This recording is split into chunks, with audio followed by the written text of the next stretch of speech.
Good evening, ladies and gentlemen. Coming to you live from our comfy couch here in the earth. It's not that. While it is Sunday, that's the wrong show. Coming to you live from the outskirts there. This is the Gaming Saloon for June 4th, 2023, with your host, Peacemaker2448 and Rep at Epsilon. Someone wasn't prepared at all. Nope. I defaulted into the TGSR one because it's Sunday, and I'm like, wait, no, that's the wrong show for this Sunday.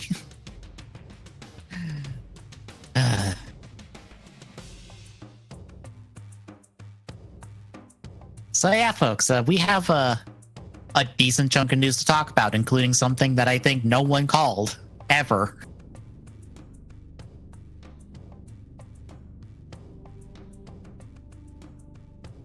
Because I'm pretty sure that game did not do good. I thought. That one? Yeah? Last article? No, 4. Oh, 4? Yeah. I don't know. I kind of can see it. I can too, but I'm like, I didn't think there was a real demand for the sequel.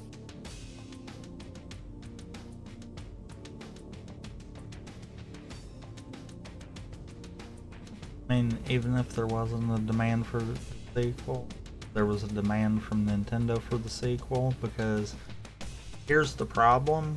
When it's a launch game for the console and there's only like a handful of launch titles for it, it's gonna sell. Yeah. I'm wanting to say that it is one of the highest selling Switch games.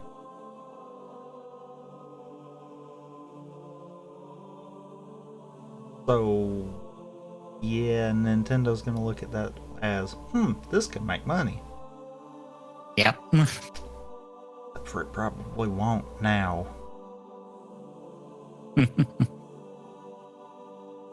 Not to mention, it always kind of feels like this is, like, it always kind of felt like the original was more just kind of, let's see what it can do and then package it and call it a game. Yeah. So that might be the same as what this is. It might be a success regardless of how much money. Yeah. But before any of that, Tommy, what have you been playing the last couple weeks? I mean, outside of getting back into Destiny 2, not too much. How is the Destiny 2? I wound up picking up the Lightfall expansion. The Strand is nice. I could imagine, from what I've seen of it. And it also don't feel like it's OP. Like, you know how a lot of times when something new gets added to a game, it just feels way outpowered. Yeah. It don't really feel like it with this. Like, I'd say if you know what you're doing, yeah, it probably can be a little more powerful than the others, but either way, it feels really good.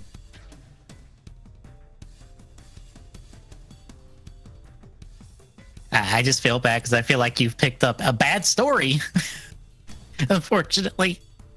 Because that is one of the big things I've heard about from Lightfall is the story is not good.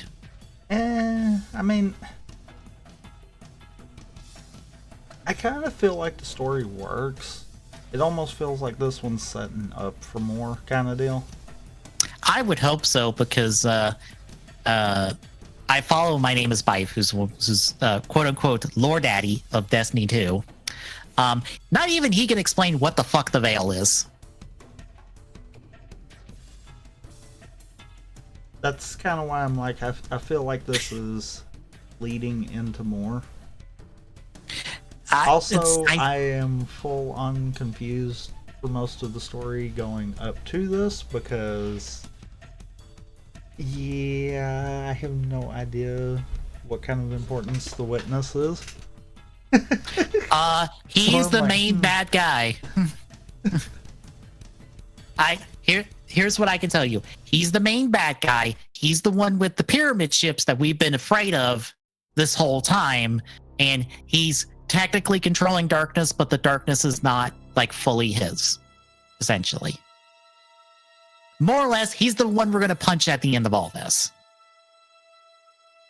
I mean, I think that's all you really need to know. That's kind of a yeah. Yeah. I think that's all you really need to know about the Smokestack Man is we're punching him at the end of all this. That's what we're going to do. He's the big bad guy. We have to punch him to save the world and the Traveler and whatever else, I guess. I almost feel like they gave him enough screen time to where I'm kind of interested in seeing if this is literally he is just now playing a part in it, or if it's a case of he's been there for a while and we've had time to build a villain for a change. I think he's been there for a little bit, just in the background, but this is like his first full showcase, if I recall correctly. See, that's where I'm kind of curious on if we've had like at least some kind of build up to the kind of deal for him. Mm-hmm. Because it seems like they've got a decent villain for like a multi-expansion kind of deal. I think it's supposed to be, because I believe Lightfall leads to fuck, what is its name? It's literally in the showcase recap because we got a teaser for it. The Final Shape, which leads to Beyond Light, I believe. I believe that is like the trilogy to end Destiny 2's main story, more or less, before we move to what will be quote unquote Destiny 3, but be in Destiny 2 essentially. Destiny Infinite. Pretty much. Destiny 2.9, something between light and dark. I don't know. I can't come up with a Kingdom Hearts title off the bat.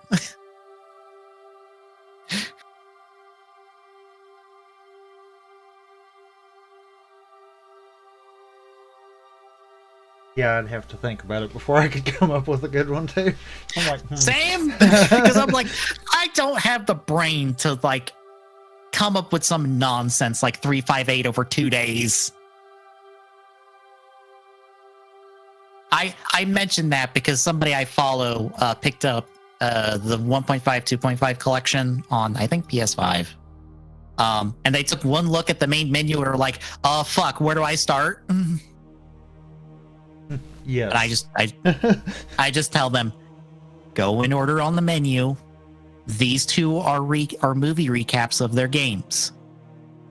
That's it. You go in order on the menu. Do not attempt to do chron. Because like that's the big question in terms of Kingdom Hearts. Do you do it by release? Do you try to do it by technical chronological, or do you just say screw it, however it's sitting in front of me is how I'm playing it? Do not do it chronologically, because would you like to play a mobile game for 20,000 hours? Because that's technically the first in chronology. I mean, fair. Also, a mobile game that you can still play or not? Is 1 second. I have to check that. I have to check if Union Cross is still playable. Because Union Cross is first in the timeline, because that is the whole Keyblade War that started everything. Because I just happened to think about that, because didn't it shut down? Because I think we talked about that on the show. Maybe. I feel like we did, but I might be wrong.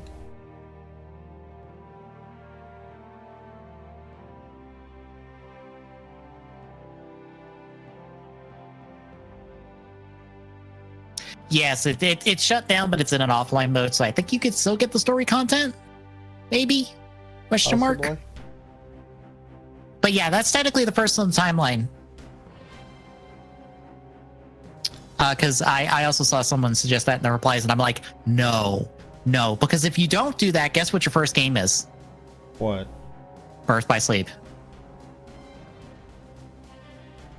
The game you have to play 3 times to get the 4th campaign to get the full story of the damn game.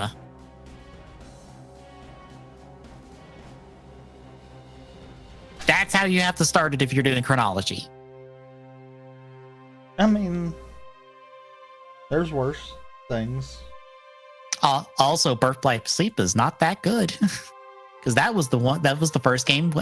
No, that was like the second game with the command deck system, which is, hey, you know all your moves and stuff? What if we made you build a deck and that is all you get in combat?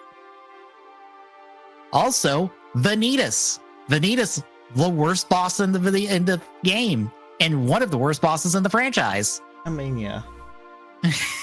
Vanitas sucks. And guess how many times you have to fight him? 2 goddamn many. Oh my god.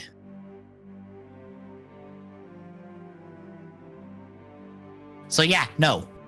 And also chronology doesn't work because they make references to stuff from other games all the time. Like Birth by Sleep references all this other shit that happens in KH1 and 2 and kind of expects you to know who the fuck these are. Like literally Axel and Syax in their pre-nobody versions show up for 5 minutes to do nothing except be there. And unless you know who the fuck they are, you're absolutely confused of who the fuck these people are talking to Ventus are, and you have no idea why.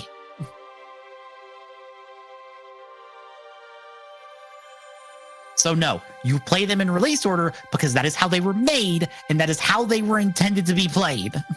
Do not try chronology. Chronology will fuck you up because all of a sudden the games are going like, hey, you know this?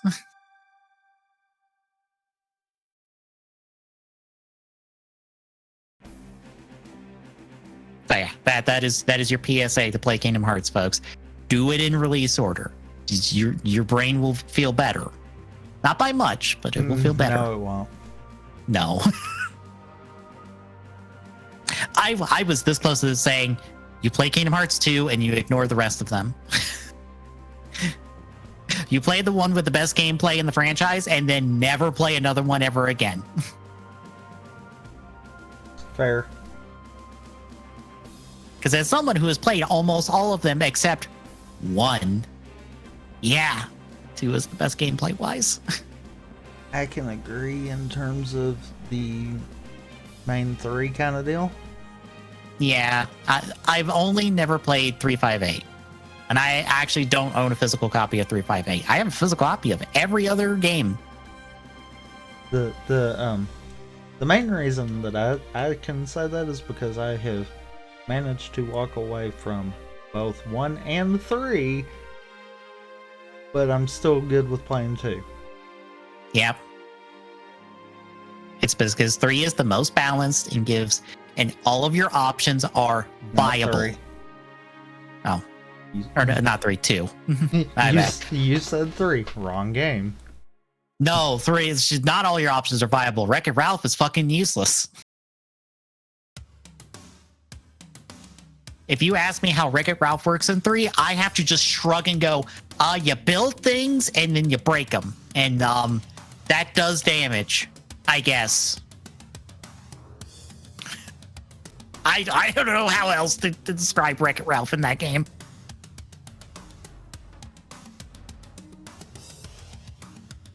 But yeah, 2, every option is viable and every option has a use. Whereas 3 can't say that and 1 has too much jank. And then all of the spin-offs fall into the trap of, are you using the 1 option? No, then you're going to have a bad time. Especially in 3D. If you are not using some version of Balloon and Balloonra, just those 2, not even Balloonga, no, just Balloon and Balloonra, you're going to have trouble. The game is automatically worse. if you're not using those commands, which absolutely sucks. But anywho, anything else? No. All right, so I have stories, but before I get to Tears of the Kingdom stories, the home update came out this week for Scarlet and Violet. So now you can transfer Pokemon to Scarlet and Violet, and you can transfer them back. So anything that can go to Scarlet and Violet can come back and go to either Arceus or Sword and Shield. And I think there's one more it can go to, but those three you can trade in between. Probably. I don't think so. I think Let's Go's a one-way. So then maybe the Diamond Pearl remakes? It might be the Diamond Pearl remakes.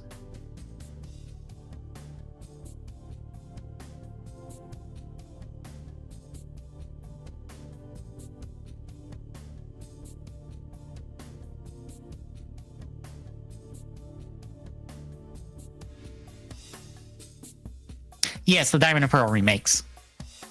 Let's Go's one way, Pokemon Go's one way, and Bank's one way. Everything else you can go both directions. Because it also, saves... fun fact, if you didn't have Bank downloaded before the 3DS eShop was gone, then you're screwed. Pretty much. The reason it can go back and forth now is it saves that version of the Pokemon internally in its systems. So when you transfer it back, it becomes that Pokemon or that version of it. Oh, that won't brick saves or nothing. I mean, mine have been fine so far. So, yay. Just transferring them to Scarlet and Violet or transferring them back to the other games? I haven't transferred back to the other games, I don't think. Why do I get the funny feeling that it'll all work moving forward? When you go to move back is when it's going to brick something. No, I think I have. I feel like I have. I did a lot of moving around and stuff to, like, get stuff registered in the home decks. So I have everything in the home decks registered except for the Scarlet exclusive stuff.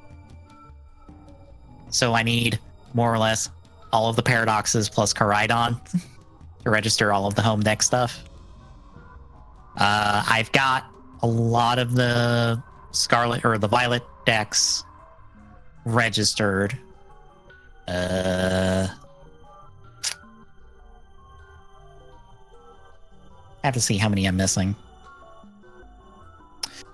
I'm missing 40. So again, like, take off all the Paradoxes and Koraidon, and it's just all the other stuff I don't have registered in that game that I have to breed. But I bred all the stuff for the home decks. I hate the research tasks and how specific they are. Because the research tasks in home, the Pokemon has to be from that specific game. Which is dumb, but there's stuff about home I don't like anyway when it comes to that stuff. I wish it just registered everything in your Pokedex and was like, all right, we've connected to your Pokedex from that game. Here's everything in the home decks. We're not going to make you throw everything into home in order to register it.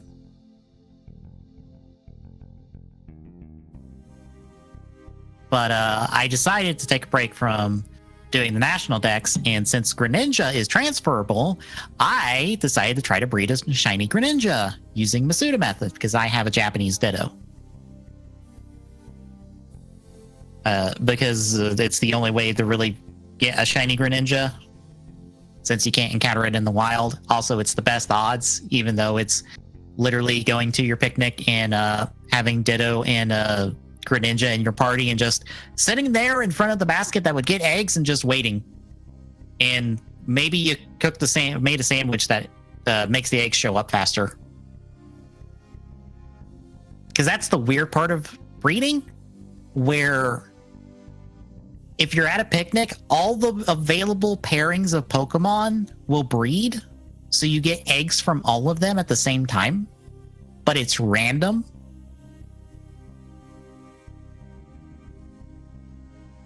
So it kind of speeds it up, but kind of doesn't. It's weird and dumb. But it works just fine if you have them paired up. And I think you can Destiny Bond one Pokemon to guarantee that you're just breeding that. But would you care to guess at how many Froakies have I bred so far and still don't have a shiny? Probably a lot. Well, the probability is 1 in 683, which is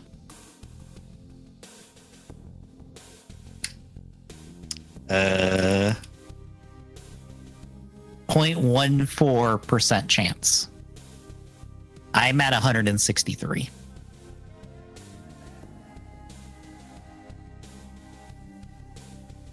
I have 3 1/4 boxes full of just Froakies. Sounds about right. And in terms of like I forget if the percentage actually stacks. The tracker I have kind of stacks the percentage as you're going up in value. I'm at like 21.24% chance now. But would you guess the number of Froakies I need to breed to get to 90% chance? How many? 1,409. Oof. So what's going to happen is I'm going to keep doing this and keep getting Froakies. And then a pre-show stream is going to be me sitting down and wonder trading all of them. Unless you want a specific one. Because you have plenty of options.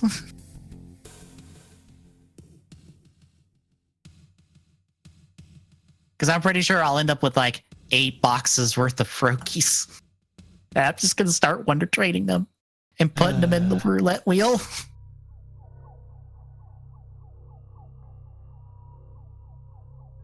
Because I am a monster and I'm going to flood Wonder Trade with Froakies.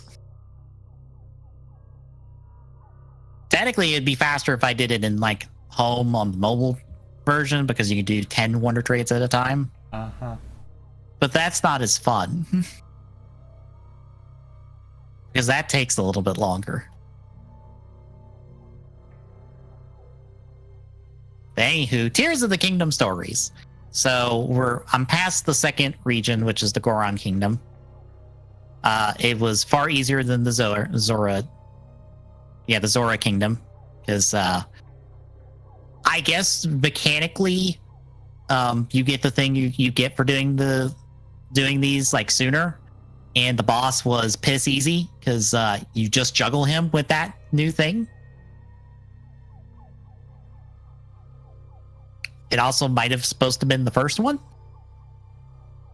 But I've also done shrine hunting and got like, I think 60 shrines registered now and completed. I'm almost to like 1 full line of hearts. So I think I'm okay on that front for now.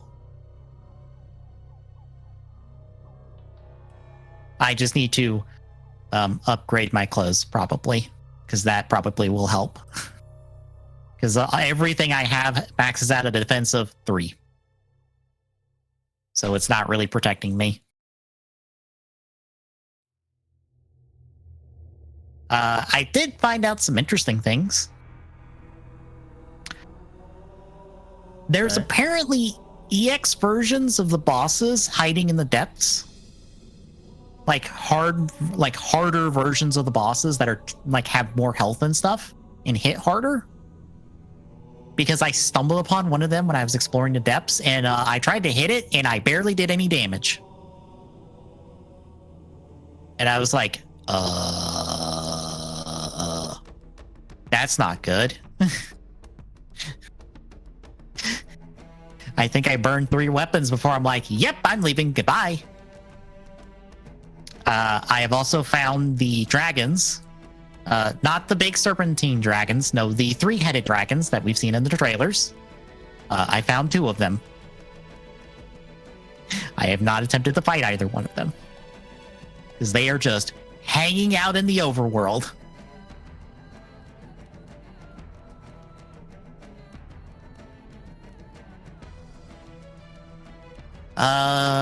Besides that, I've got a 3rd battery. I've got almost a 2nd bar of stamina. I'm fairly, I feel like, kitted out going into the Rito village and doing the geoglyphs, because that's the plan this Wednesday, is to do the geoglyph quest, or start the geoglyph quest, because that's literally on my way to the Rito village from where I'm at, because I keep going back to Hyrule Castle and then going to like whichever village I need to. That seems to be the better option. So I'm going to start that and see where that takes me, and then do the Rito village. And that will probably be a stream, because it feels like every kingdom is a stream. I have found the Lost Woods, so I know where to go to get the Master Sword, because I assume the Master Sword is in the Lost Woods, because where else would it be?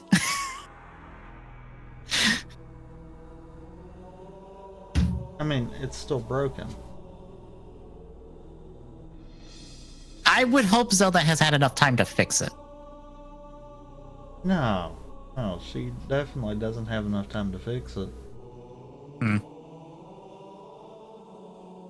She definitely doesn't have all the time in the kingdom. Yeah.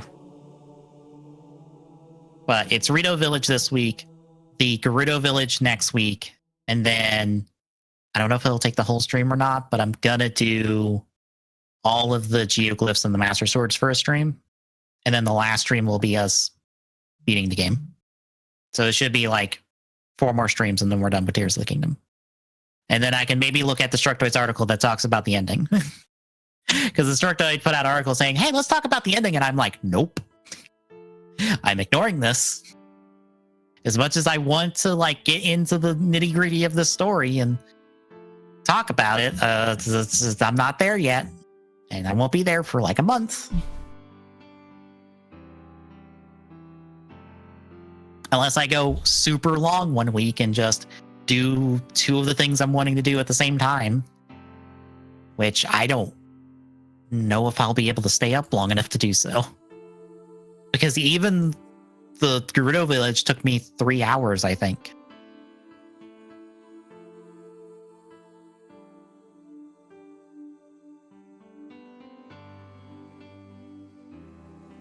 Yeah, it took me almost 4 hours to do the Gerudo village. So it would be a full like 8-hour stream probably to do 2 villages if I wanted to do both of them this week. Trying to think of anything else interesting. Oh, I've made the hover bike that I've seen recommendations for. So people have been recommending doing the control stick and then 2 fans at like a 45-ish degree angle connected to it to make like a simple hover bike to get around really quickly, because it's like a super efficient like use of your batteries and your resources. Because the auto build, while it can auto build stuff around you, you can also spin your like Zononite crystals, or not crystals, the Zononite ore, to like just have it make those things for you. So if you just want to have a hover bike in front of you and you have like excess Zononite ore, you can just pop one in front of you, which is nice. I've also done almost all of the Master Koga quest. That was the one quest I picked up on stream, I think the first time. I did almost all of it off stream because as I found out, oh, it's just this over and over again. Fantastic. I'm glad I skipped this on stream. Especially because it's not a main quest. Because like there's 5 categories of quests in this game, and it feels unnecessary. Because there's the main quest, which is, you know, the areas and stuff and the geoglyphs. There's shrine quests. Then there's adventure quests, which is like Koga and all that. And then there's side quests. And then I think there's minor quests. I don't know why there's so many categories of quests. It's too much subdivision.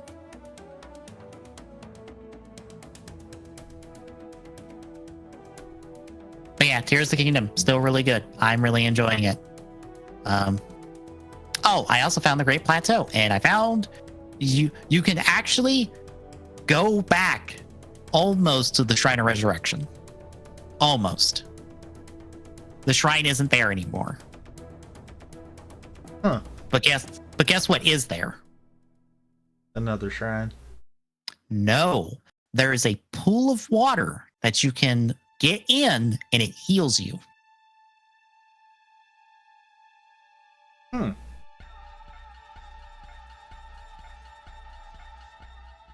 Well then. Yeah. And then there's still the Temple of Time that is there. It's all still the same. There's actually a paraglider cloth where you got the original paraglider in Breath of the Wild, in the tower on top of it. There's a chest there, and I think it gives you the original one. I think. Probably. But it gives you that cloth.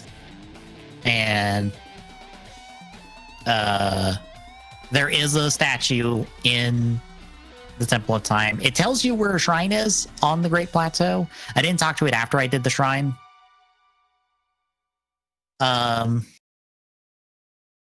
Also, I probably have forgotten this.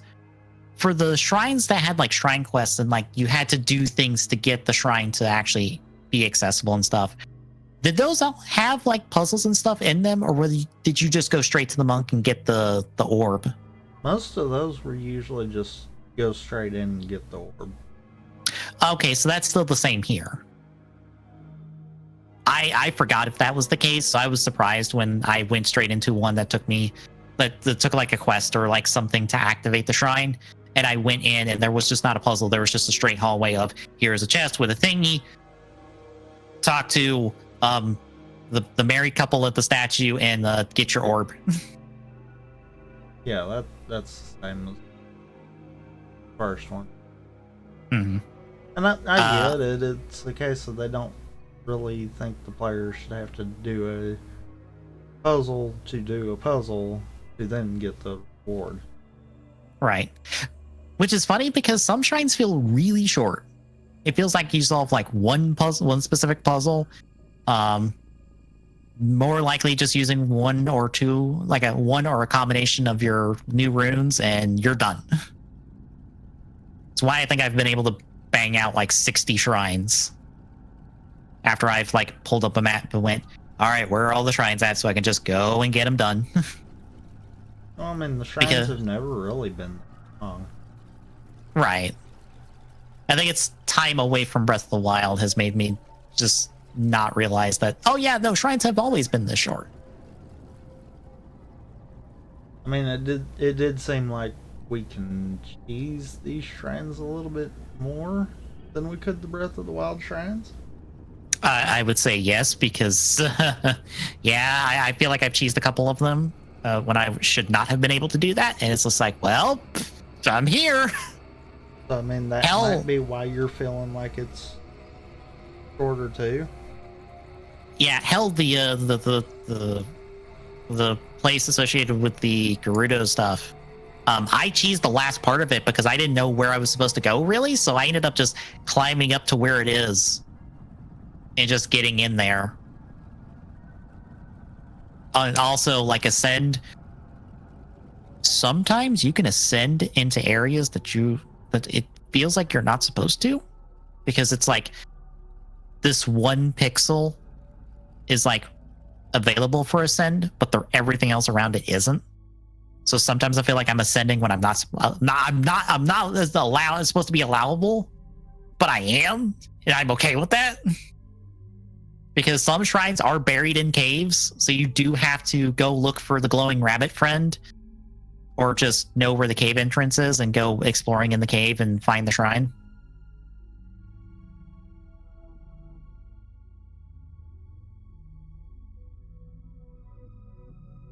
But yeah, Tears of the Kingdom's still really good. I've really liked what they've done with the champions. They were fun. I've liked palling around with them for our dungeon, or I'll just say it, there are dungeons in the game.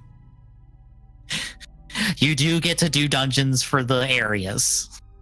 That's kind of the point. But you get to pal around with the champions to do so, and they are fun to pal around with. And they have fun dialogue and stuff, and I've really enjoyed them. You've always had dungeons in Zelda games. Right, but Breath of the Wild didn't have dungeons. These are full-on dungeons. Okay, that are making. They kind of still did. Yeah. The Divine Beasts were considered dungeons. Yeah. These are making you use the actual tools in your arsenal, because I don't think the Divine Beasts really made you use the tools in your arsenal. It felt like you were more just maneuvering around the Divine Beasts to navigate them to get to the things to then go fight the boss. This, you're actually having to puzzle solve with like the Ultra Hand, your champion buddy, and all that. And the bosses require you to utilize your champion buddy's abilities. Because did the bosses require you to have a big key? No. Then they're still not dungeons. If we're not counting the Divine Beasts as dungeons, then yeah, they're still not dungeons. They don't require you to have a key to get to the boss. They require you to solve a series of puzzles to access the room. Is the trade-off. Meaning that there's probably some kind of glitch to where you can just get through there. Probably. Because it is, at least for the Goron run, it's just a door. For the Zor one, there's not a door. It is a flag. Because you are in the boss arena the entire time as you're solving puzzles. So, unless you can get the boss to spawn himself by triggering the flag saying that you've done all the puzzles, you can't cheese the Zora one, I don't think. You might be able to cheese the Garuda one and glitch into the door. But the Zora one, I think, is impossible. Unless someone proves me wrong in the speedrun, which wouldn't surprise me. But yeah, Sidon. I don't like Sidon's because all he does is give you a water shield that if you do an attack, you do like a water slash that is, the size of it is dependent upon your weapon. So if you have a spear, it's like a short slash. But if you have a sword or like a long sword, it's a bigger slash. But it's just a single slash. And if you get hit, the water shield goes poof because it takes the hit for you. Yadana's is way better because what his is you get a cannonball. You get to fire him at people. And even better, when you're driving vehicles, he just hops on and is just like, I'm ready to be fired at somebody. And you fire him and he comes back and he does damage. He does fire damage too. It's like you're already better than Sidon by like a mile. And you get to have him practically the entire time you're doing like all of the Gerudo quest.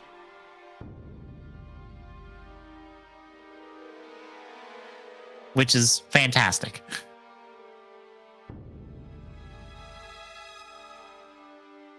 But yeah, Tears of the Kingdom, really good. I'm really enjoying it. I wish to be.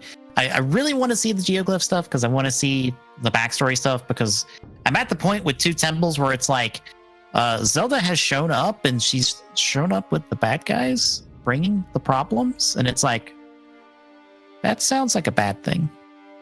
And that plus her reading of like the Blood Moon stuff is like a Zelda, did something happen to you? because we keep getting the story of how you all showed up to kick Ganon's ass. He kicked your all asses, and then he got sealed. And then you told the old champions, like the original champions, hey, by the way, he's gonna get revived in a few hundred years. You might want to be ready for that. But that's the end of the story. I've gotten twice now. And I'm like, if that's the case, why is Zelda's ghost keep showing up with the bad guys? And not only showing up, interacting with them, because she's interacting with Yudana the entire time before we show up to like give him a mask to mind control him so the Gerudo can go eat some rocks that get them high. I'm not kidding. That is the plot of the Gerudo one. Yudana got mind controlled and made them dig up rock meat that makes everybody high and not want to do anything. It's kind of funny. So I want to know what the fuck's going on with Zelda, and I assume the geoglyphs are going to be the answer for half of that at least. You've seen one, right? Yes. Is that in line, or? I think it might, but that's going to be a question mark. Okay.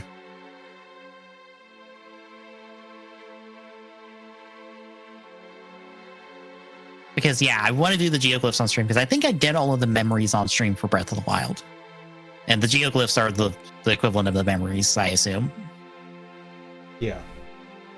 So, I want to do all the geoglyphs on stream, and I want to get the Master Sword on stream, because, again, I did the Master Sword on stream, so. Anyway, shall we talk some news, then? I guess we shall. All right, Games Done Quick ended yesterday. Oh, wow. I can't add a title to the Games Done Quick one. Fantastic. I didn't think I could. They ended the marathon at $2.2 million raised for Doctors Without Borders. They had an average donation total of $70.11, a median donation total of $25, with a max donation total of $155,000 by them. Oh, okay. From all the subs and bits and stuff. I would assume. Okay. But what's funny is the timestamp on that also shows that was done after the Breath of the Wild run, meaning that was not needed for the push to the 2 mil like I thought it would have been. I unfortunately crashed out before the run, so. Same.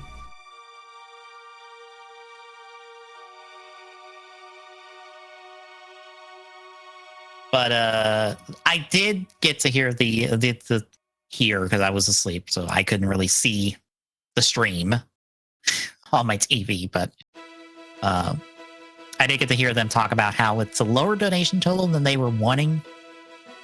Which, fair, it felt like it was, things weren't firing off as they usually are.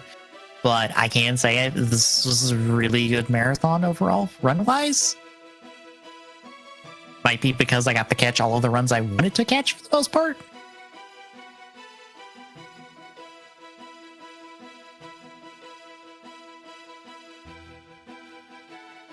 I mean, it kind of made sense, too, with everything that was said. It was a case of, yeah, they know it was a little lower than past events, but in light of, how the world is at the moment, that's still pretty good. That is still $2.2 million to charity. To I forget, they broke down during the week like what your donations do, like per dollar value. And it was like $15 does this, $25 does this, you know, so many dollars does this for Doctors Without Borders, and really like puts an idea of like, this is what you're donating towards in reality. Not just, hey, you're donating to Doctors Without Borders. Like, no, this is what we're doing with this dollars, with these dollary dues at the end of the day. Besides all of the, I would assume, logistics and all that they have to spend the money on to like get people to places and all that. Because I'm sure that is definitely on the expensive end.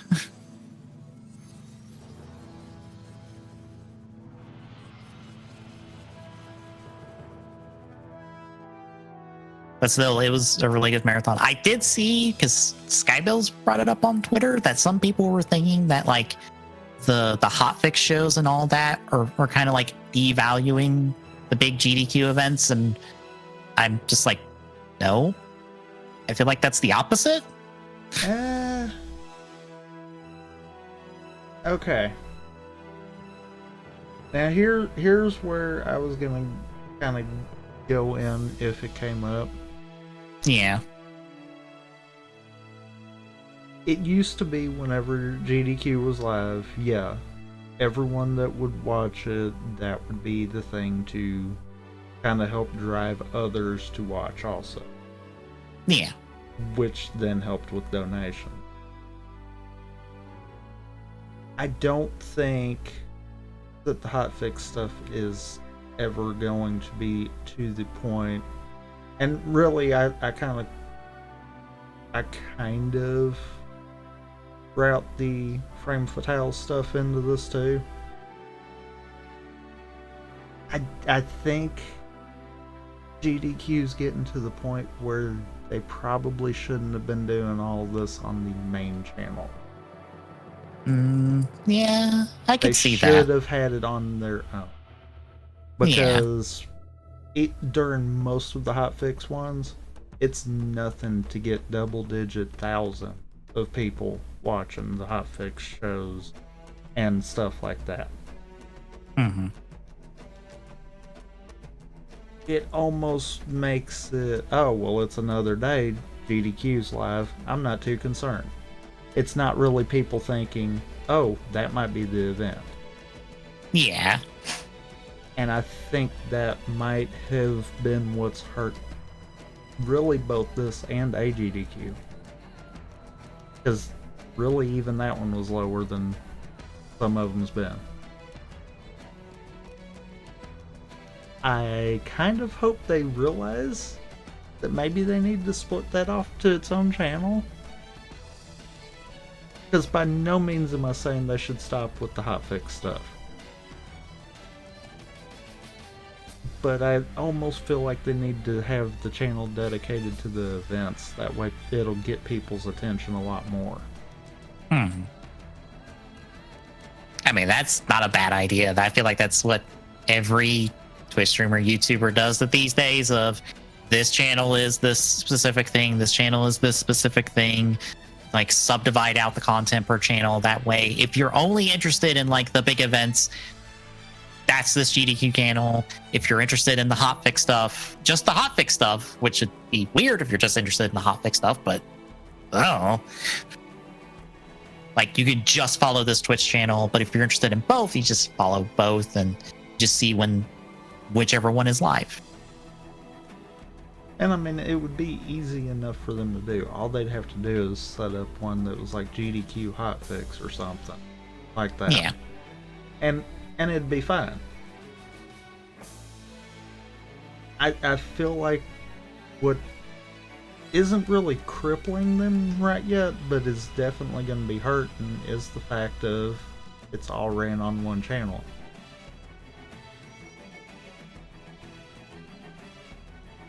And you're exactly right on that. You see it more YouTube side than Twitch side, but if one has the problem, you know both are going to have the problem. Yeah, because like I think it's, Tom Fox has his main channel for his edited down playthroughs, but he has a VOD channel just for his VODs. I would say John does that, but he doesn't really do smaller cut down stuff anymore. He just has his VOD channel. Gerard. He's Yeah, got Gerard. the Completionist channel, and then the Super Beer Bros have their own. Yeah. And yeah, he had walked away from it for a bit.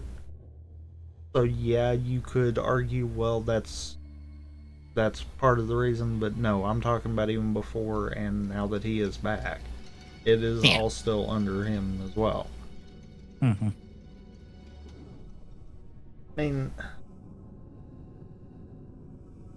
if it can be done on YouTube, I don't see why it can't be done on Twitch.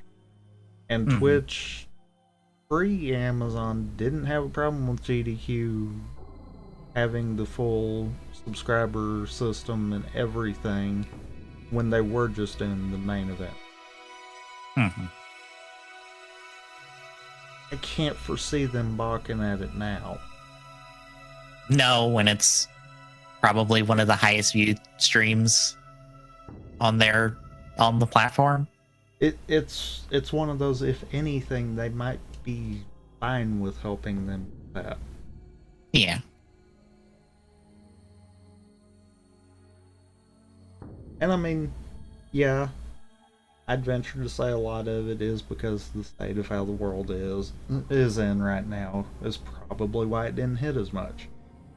Yeah, I didn't donate because of financial situations myself, which sucked, but it's like, well, I had the stream on almost the entire event. So like I was at least viewing it, ads and all.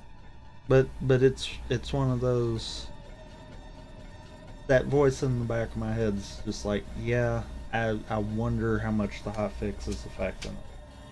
Yeah. I wonder if I could see the analytics side of it, if I could see a big enough difference to be like, yeah, that's probably what it attributed to this being one of the lower ones. I could be wrong. It could literally just be people ain't got the money. But it's one of those that can't be helping, if any, having all the hotfix stuff on the channel. Yeah. Because with me, for the most part, I don't even look at the hotfix stuff. I'll glance every so often, and if it's a game I'm interested in, I might turn it on for a little bit, but chances are I'm not there the entire stream. I think I keep missing when the hotfixes are because I'm either watching something else or doing something else. A lot of times I'm not even on Twitch, though. So I mean, for like my standpoint of it, yeah, GDQ does get me into Twitch a lot more. But the hotfix stuff really isn't doing anything different for me. Yeah. If I'm gonna watch the hotfix stuff, I'll usually just pull up the playlist on YouTube and catch the VODs after. Yeah, I think I've done that more than catch the stream live. Because I know I've sat down and watched, I think Hobbs and Keys do a couple of their show, like on the VODs. And I think that might be the only one I've watched. I have not watched any of the others, I think which is a shame. That's the only one that I have. And I'm not saying that any of them are bad. That's why I'm like, by no means am I saying they should axe the hotfix stuff. No. It definitely does good on its own. But I have to wonder if they took from now till AGDQ and only ran the Flame Fatales event between now and then, how big of a difference it would be.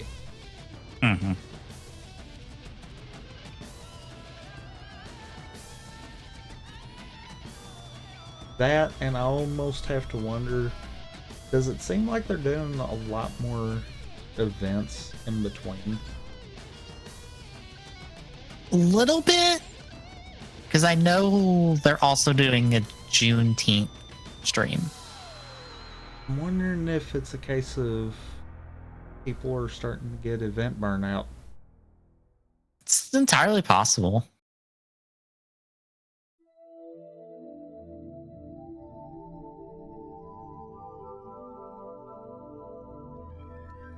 It's one of those that kind of has made me wonder if it's just maybe they're oversaturating too.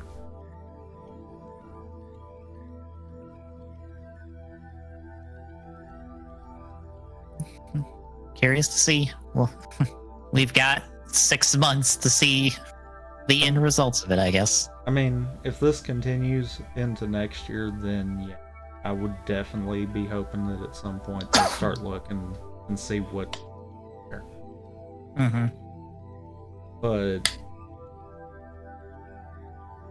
it's one of those. There's a lot of question marks in the air. Yeah. But anyhow, yeah.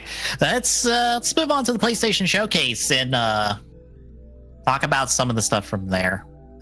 We'll talk about the one thing we want to talk about at the end of it, but we'll talk about the one thing.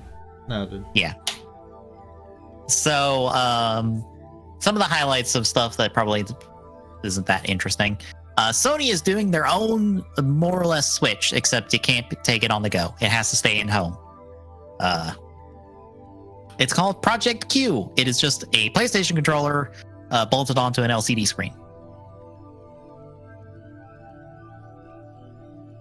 It streams PS5 games over Wi-Fi.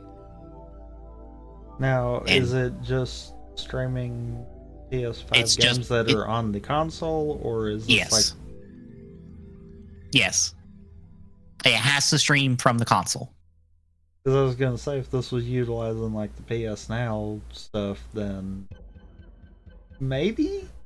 But I don't believe so. But if it actually has to pull from the console, then that's kind of stupid, but okay. Yeah, I believe from what I've heard from other people talking about it, it is just from the console.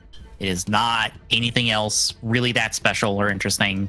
I think it's just Sony going, hey, we want a Switch because the Switch is doing stuff, and this is their Switch, and it doesn't even do half the stuff the Switch does. So congratulations, Sony. You missed the point. That they want a Switch because, you know, Valve said Steam Deck. Pretty much. And Sony said, we want. Yeah.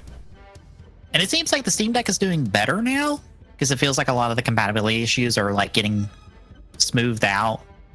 So it's becoming a lot better of a thing than it was before. I think at launch, because it felt like at launch the compatibility was like, but now it's like, all right, a lot of stuff is compatible with this thing, so it's exactly what it should be. Which that kind of surprises me, because Photon's actually a pretty good compatibility layer. So that's kind of odd. I think it was just one of those, it's just weird quirks, because it was just oddball games every now and again. It was just having problems with. Like, it wasn't major, it was just one of those, this could have been ironed out a little bit.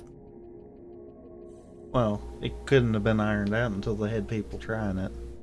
Right. The Linux user base is so low, and a lot of that is even broke down farther because of people that aren't gamers. Yeah. So it's one of those, it's like, yeah. Mm-hmm. But yeah, it seems like the Steam Deck is like, if you want Steam on the go, it's there now, essentially. The Steam Deck this is exactly what it needs to be. And here's the thing, this is the third one of these, essentially, because Asus has their own version of the Steam Deck. Technically. Technically.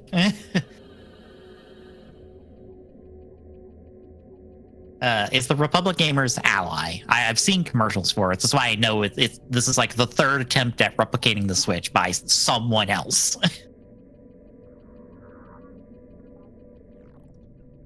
I don't know how it stacks up.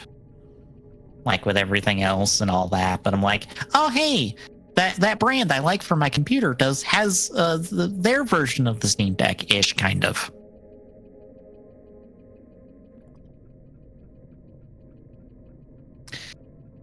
But also at the event, they confirmed that Metal Gear Solid 3, now dubbed Metal Gear Solid Delta, is getting a remake.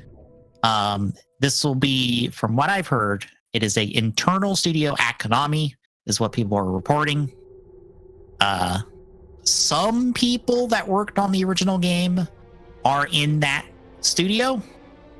Kojima is not a part of that. Kojima is not working on this at all. It was only a CG trailer, so all we have is some screenshots to go off of, and even then it's not like impressing that much. There's no release date. It's coming to PS5, and that's about it that we know. So be prepared for that to be a very common thing said with a lot of the stuff at the showcase, which is like my pet peeve for showcases of, you're not telling me when this stuff is coming out at all. And a lot of it is CG trailers, and that does not interest me in your video game. You mean kind of like the next thing? Yeah, because Bungie are saying that they're bringing back a Marathon as a extraction live service shooter. Meaning they're bringing back the name of Marathon, and that's about it. Yeah, they talk about the lore being there and stuff, but I'm like, it's okay, sure. I watched 3 videos on Marathon lore, and by the end of it, I'm like, what do you mean we're on timeline 4? We're 20 minutes into this game. What do you mean we're on timeline 4 of 8? What? Okay. The first 2 games are a little more consistent. Yes. That's why I said by the end of it, because I'm like, okay, I get this. You get to the 3rd one. That's when you can tell Bungie decided to start having fun with it.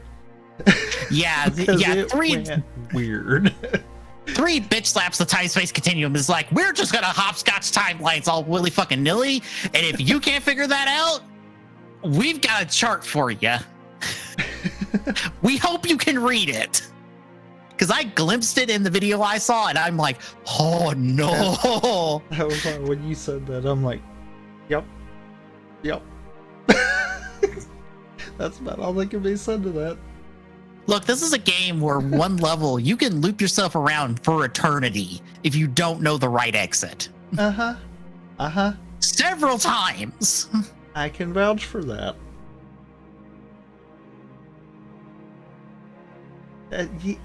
Yeah, I can vouch for that.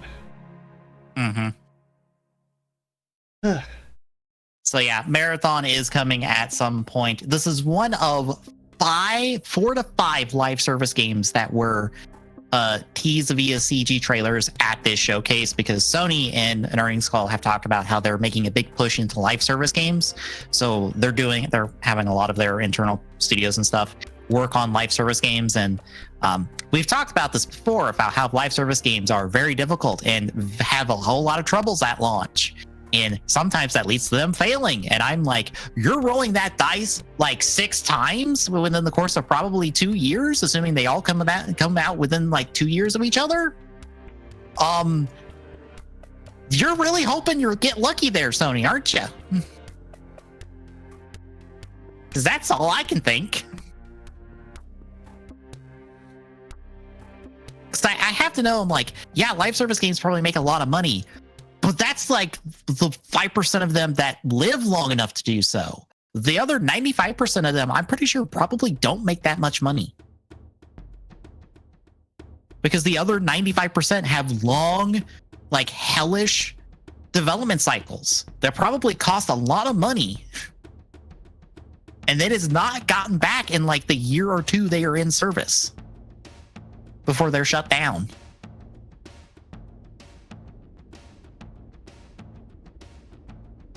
Like, I get the big risk, but I'm also like, the big reward of it. But I'm like, it's a huge ass risk, and you're doing this dice roll 5 times on 5 different games, all on your platform under your banner.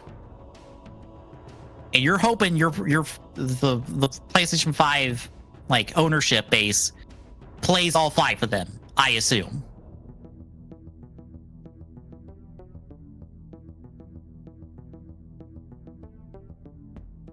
But anyway, Destiny 2 had a trailer for their next expansion, The Final Shape. Hi, Cade. You're back? Question mark? Have you seen this trailer? Nope. Okay, where are you at in Lightfall? I finished the main part of it.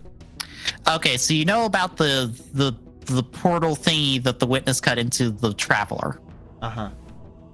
Okay, so this trailer presumably is on the other side of the portal, and as Cade puts it, wherever the hell this is, him and Ikora are just at a campfire talking, and Cade is here, alive, I guess. He seems to be filled with something, and he's talking to Ikora, and it is Cade. It's our Cade that, you know, we saw die. He has no ghost, but he's alive, I guess. And that's the trailer. So I don't know how to feel about this.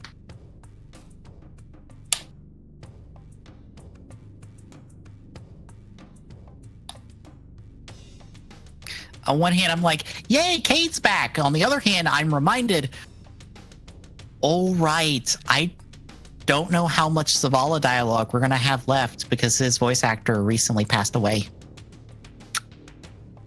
So I don't know how much Zavala is going to be featured in like these next 2 DLCs. So it makes me wonder if Cade is back to possibly sub in for him, or if this is the plan.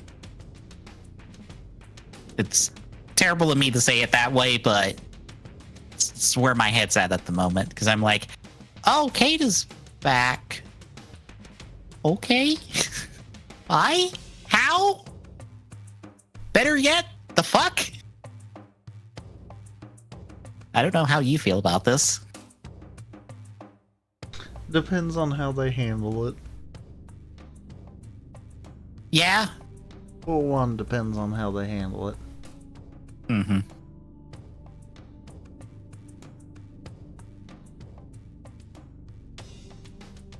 And the last thing on here is a story trailer for the recently released Street Fighter 6, which a lot of people like. So, yay for them. Some other highlights real quick. Fair Game will be a competitive heist experience, another live service game. It seems to be, based on the CD trailer, Payday if competitive. Which, sure? Like multiple heist teams all vying for the same loot? That seems to be what the CG trailer is suggesting. I don't know how well that will do, but okay.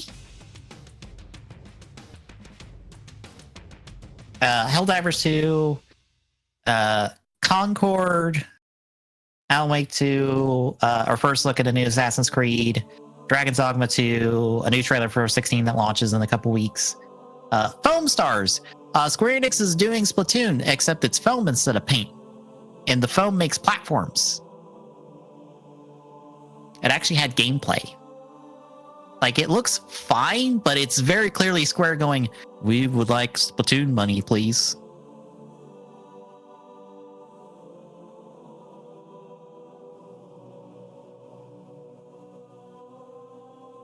And then a bunch of VR stuff and a bunch of indie stuff. Let's talk about the main thing and the thing that ended the stream. Spider-Man 2 got a big extended gameplay look. We more or less got a quick story intro with Kraven as one of our main bad guys of the game, because I'm not even going to pretend that he's the only main bad guy, because the first teaser was Venom. Clearly Venom's showing up at some point.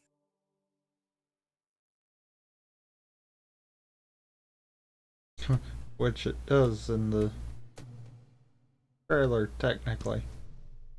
Yes, because for this extended look, we got Parker in the black suit. Probably a really interesting design for the black suit, if you ask me, because it has a lot of detailing to it that we normally don't get, because the black suit's very much always been like a fairly uniform flat black with like no other textures to it.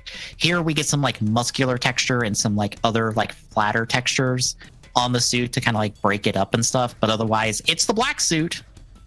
And I loved how someone was like, Peter thinks this is a normal suit. It's not a symbiote. And I'm like, what is the first thing he does in this trailer? Drop in tendrils landing as the suit forms around him, and then he fucking like starts throwing people around with them.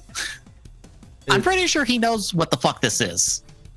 It also is pretty interesting the fact that Miles doesn't know about the suit leading into this.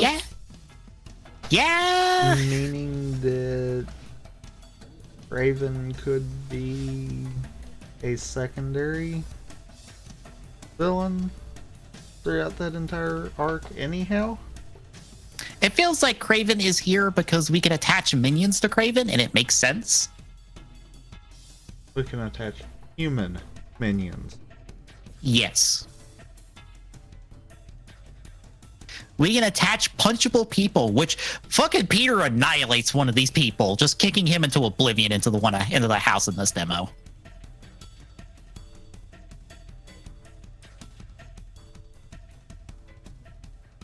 Otherwise, it seems like we got the same setup of special meter. We've got a gadget stuff. We don't see anyone swap gadgets, do we, in this? No. Yeah. But I see a gadget meter for the webs. So there's our gadgets. But now we have like a hotbar for abilities, it looks like, on L1 and R1. So I assume it's like hold L1 in push direction on D-pad to like pop whichever the abilities you have. And I assume there's going to be is linked to the skill tree. Assume.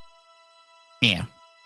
So all sorts of different abilities for both of them, because we see, I guess, black suited Peter with a lot of like symbiote stuff, and we see Miles a lot more with his electric stuff and his ability to just fucking Hadouken someone as necessary, which I'm all for. Fine. Also, a flight suit for both of our Spider-Men to do some gliding stuff, which really cool. Also, it looks like you can like fall into like wind tunnels in the city to like propel you faster. So a little something to change up movement for this. One of the things I thought was neat is Miles dropping like web lines for him to walk across in stealth segments, more or less making his own perches to get to enemies to take them down stealthily. That's really good. And I never thought of that. Stealth missions are going to change drastically. Yeah, because now you can pretty much go wherever the fuck you want to take people down. And I'm like, damn, that's a really good idea.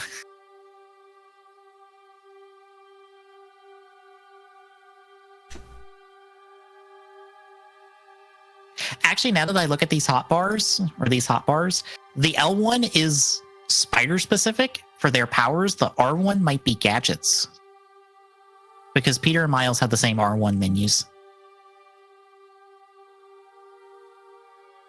I could say that then.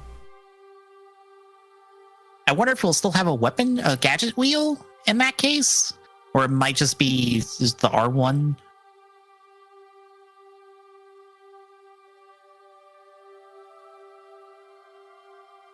But yeah, Miles stealth stuff looks good. We see a chase segment. Very much a chase segment from the original game, all intents and purposes. It all still looks really good. Peter is a very angry this entire trailer, which, considering the black suit, yeah, of course he's angry. I'm just more wondering why he's so angry.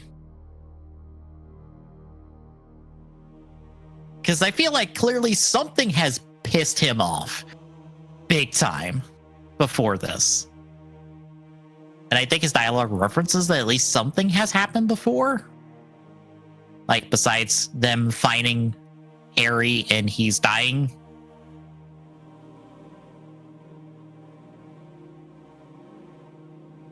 Makes me go, who did Craven hunt first before Lizard? Because he has a list of pretty much every costume character we've encountered in the game, in the first 2 games, that's still kicking. And I'm like, did one of the first ones go really bad? And that what made Peter don the black suit and go decide that nah, everyone fucking gets hands now.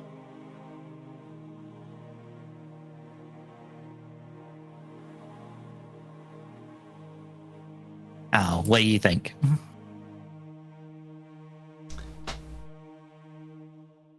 After watching it, I am full on ready for this game. Same. I am upset that I know it's going to be PS5 timed exclusive. Pretty much. I will enjoy watching a playthrough and then waiting like 6 months to a year for it to then come to PC.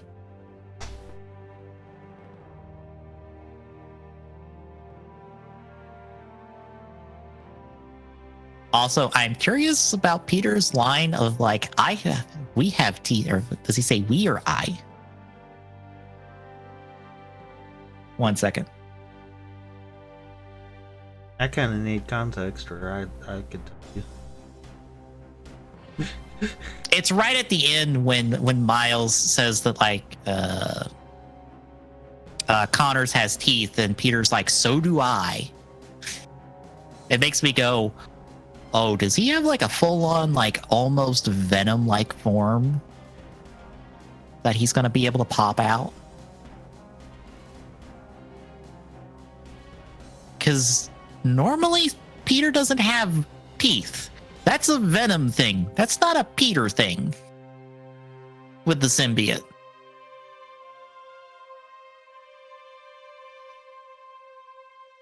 Like, it could be a metaphorical he has teeth, but I'm like, saying you have teeth while wearing the black suit means certainly means certain things.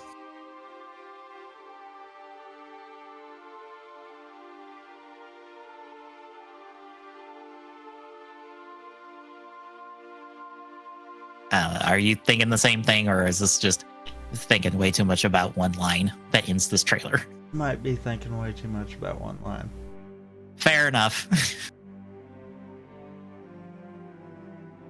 But yeah, I'll be honest, I watched the entire hour-long showcase, and this was like the most I cared about.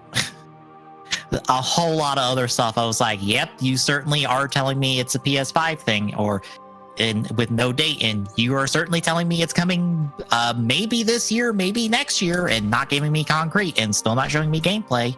And anything that did show gameplay, I was like, all right, that's cool. I'm not that interested. I forgot to like retweet the live tweets I was doing halfway through.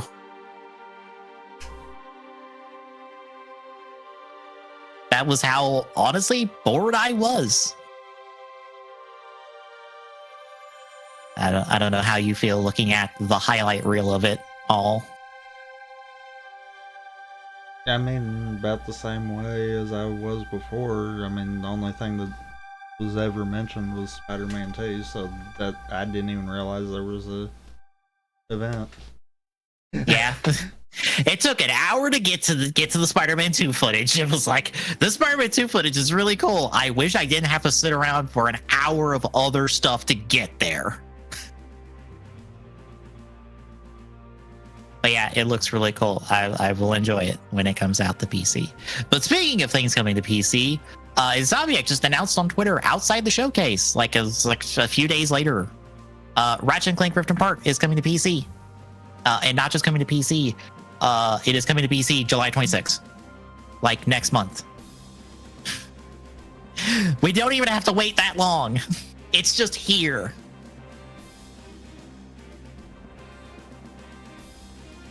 But they're boasting some upscaling, unlock frame rates, some ray tracing, and ultra wide support for the stupid good Ratchet and Clay game that came out on PS5 and was my only reason to pick up a PS5 at this point. And now that doesn't exist. I guess Spider-Man 2's technically replaced that, even though that's not going to last long. Maybe. I would say otherwise. I say it's almost guaranteed it's coming to PC. It's only a question of when.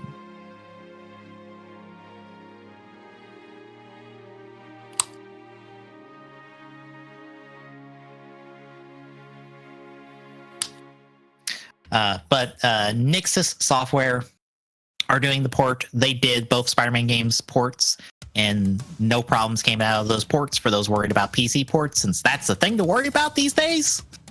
Because too many games have come out with bad ports. Unfortunately, the recent Jedi Survivor game was one of them. Like a piss poor port. It was the really bad. Yeah, Rift Apart's coming. I can't wait to play it as soon as I have a job and get money coming in, so I could spend money to buy this and probably stream it, because this is 1,000% on the stream list as soon as I get it.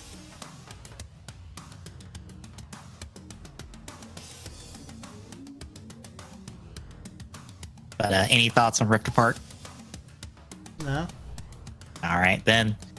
Nintendo, as we talked about at the start of the stream, also announced on Twitter, 1-2 Switch is getting a sequel, dubbed Everybody 1-2 Switch.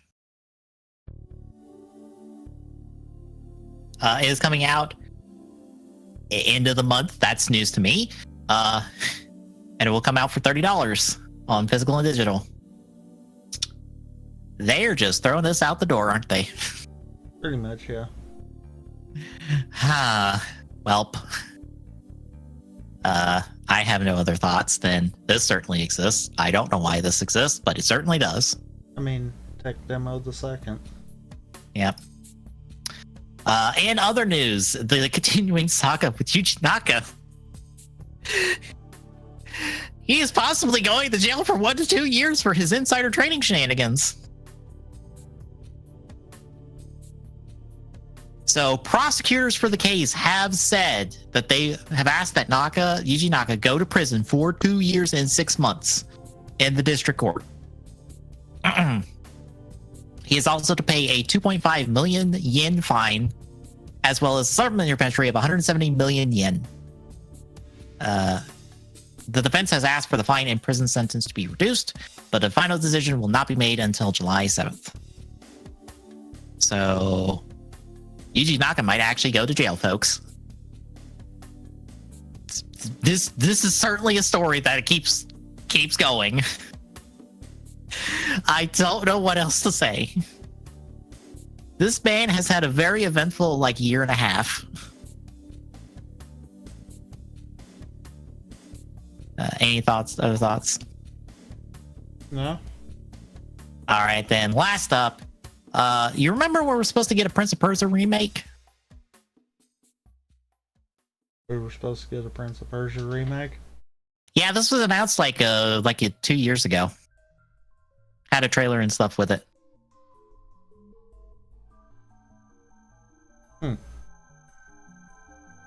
So apparently, there is a funny part in here, which is why this is here. It is just now entering the conception phase. AKA, it's not even in pre-production. AKA, you might as well forget this game exists for the next 3 years. Because it is not coming out anytime soon.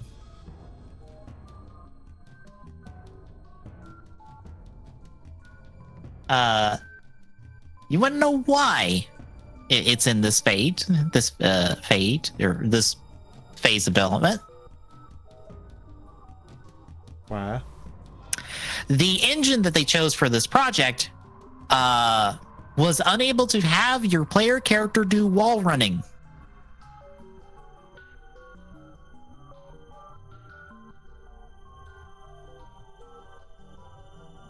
Let that sink in, folks. They chose an engine that did not let the player character do the one goddamn thing he's supposed to do in this video game, which is wall run. Because that is, I believe, half to most of the platforming in Prince of Persia: The Sands of Time. Oh. So this project has been fumbled so goddamn hard, it's hilarious. Huh. So for those hoping for a Prince of Persia remake, keep waiting. Maybe you'll see it exist in 3 years.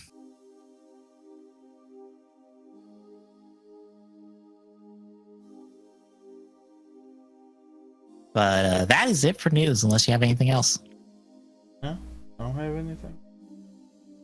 All right, releases.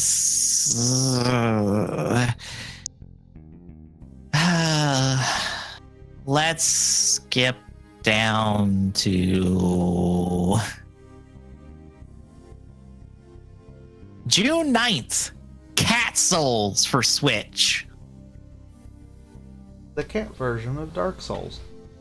God, I hope so. Hey, Charizard, how's it going?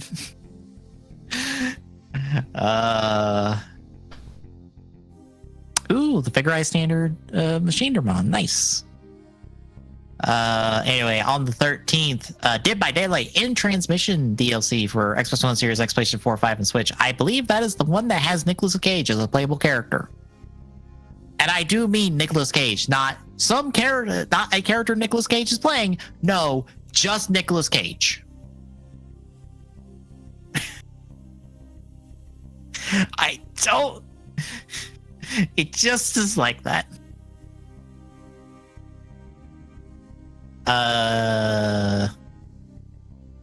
13th is Power Wash Simulator for Xbox One Series, X, PlayStation 4, 5, and Switch, but I believe that's wrong. That should be wrong. Could be wrong. I might be. Yeah. On the 15th, Etrigan Odysseys 1, 2, and 3 HD remasters are on the Switch.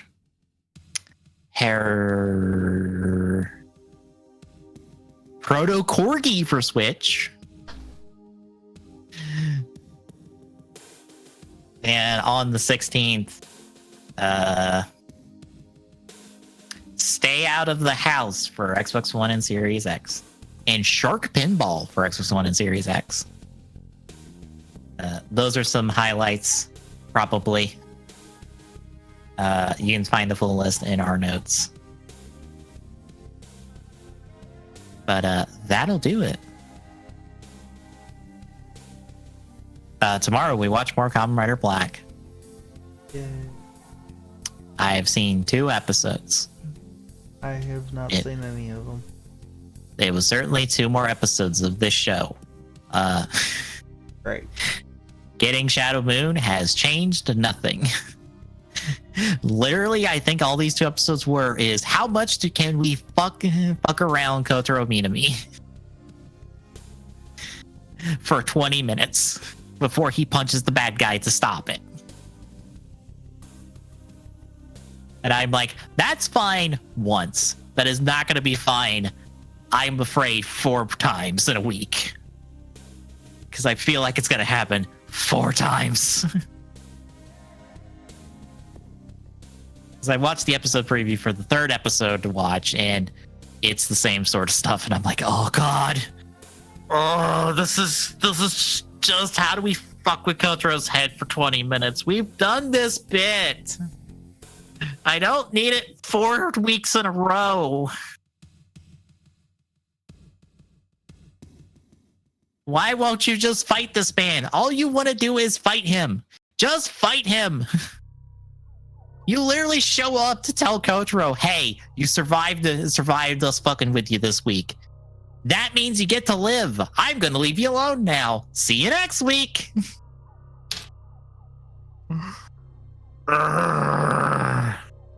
How is this man supposed to be one of the best writer villains in existence and one of the most intimidating things in the world when he doesn't do anything? He doesn't do anything. He just stands around with his stupid little heel spurs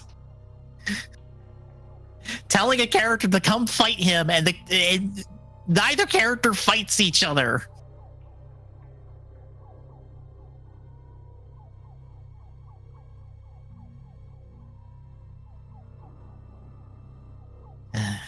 Anywho, that's tomorrow. Thursday, we continue Tears of the Kingdom. Friday is Prime Multi-World, which will continue into Saturday, probably. More than likely. Yeah, depends on how the sea is cooperative. And considering it's Prime, it's gonna fight us.